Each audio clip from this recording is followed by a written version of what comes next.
So that was the idea.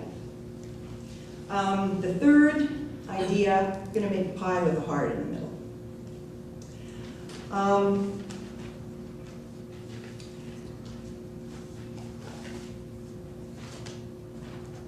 The human heart.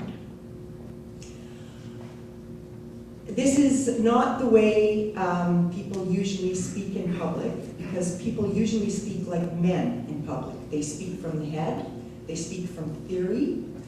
I am a woman, I'm going to speak from my heart. The reason, primarily, that I started the magazine is because I love this place. And when Doreen Barry quoted Wallace Stegner, or I don't know if I got that all wrong, but scenery, what is it, Larry, about scenery? We have to make the scenery. The society matched the scenery. The society matched the scenery. The society matched the scenery. Yeah.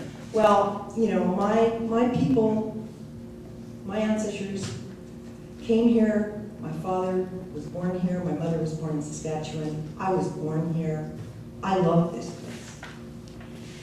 I love the crocuses that I found on the hillside when I was a little girl, and the wild tiger lilies.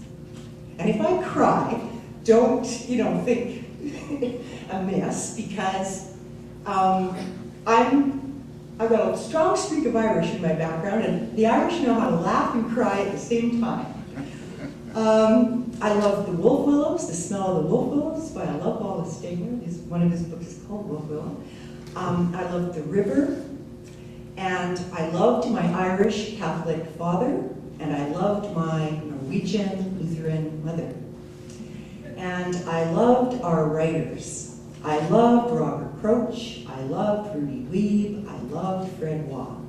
Rudy Wiebe with his Mennonite background, Robert Crouch with his German Catholic background, Fred Waugh, who's part Chinese and brings a very Zen approach to language. And I got to know all of them as people, and I loved them more as people. I love my teachers. Now, I think that loving humankind in theory is not as powerful as the way a woman loves, which is to love individuals and to love a specific place. And I wanted the magazine to come out of the local and a concern for the local. And I wanted it to be the product of the local, of people here, all of our writers, all of our artists, all of our photographers. And I've had people say to me, I had no idea there was this kind of talent in the province. We gave an opportunity to Jeremy Klasus, who is a young man, and never would he have had an opportunity to do the kind of investigative work that he did on the trial of Talisman. He got that opportunity in our little magazine, and he won a gold award at the National Magazine Awards, and he was given the gold award as the best new journalist in Canada.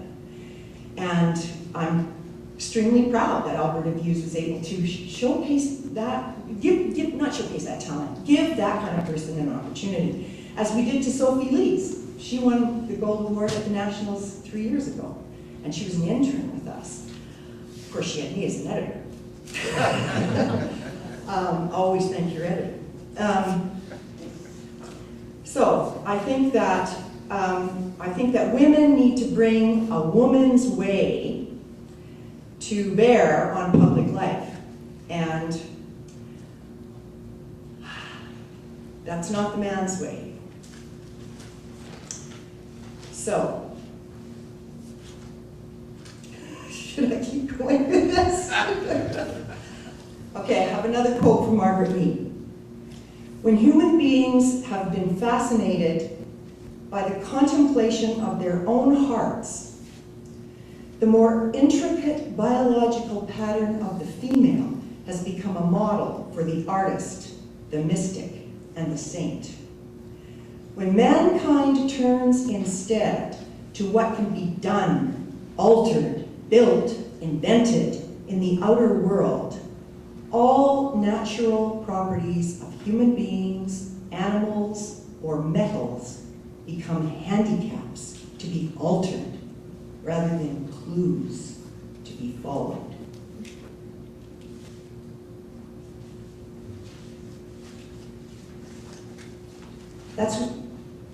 That's a woman's, and every woman in this room, I hope,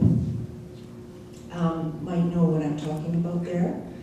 But I think that women are tender in some ways. And I say this as a very strong woman. But I really lived my life as a man. And so I think that it's very difficult for me to speak, not as a man from my intellect and from all of that part of me, but to speak as a woman in a public way. But I think that has to happen. That has to happen more and more in our organizations, in our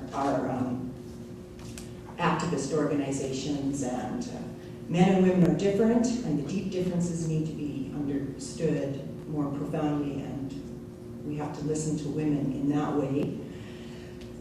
So that's what I've tried to do at the magazine. I've tried to have it be not only a vehicle of ideas, but also a vehicle of love and affection.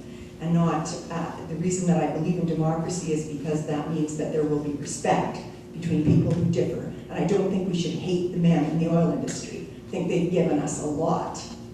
And it's our duty as citizens, if we don't like the laws of the country because they operate according to the law, or we don't like the royalty regime, let's us do something about it then.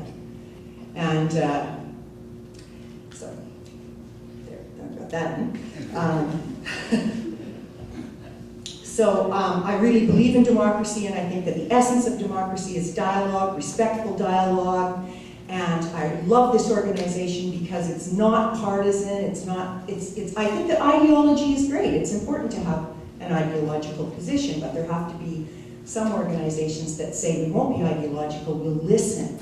We'll listen really carefully to all points of view and take them into consideration.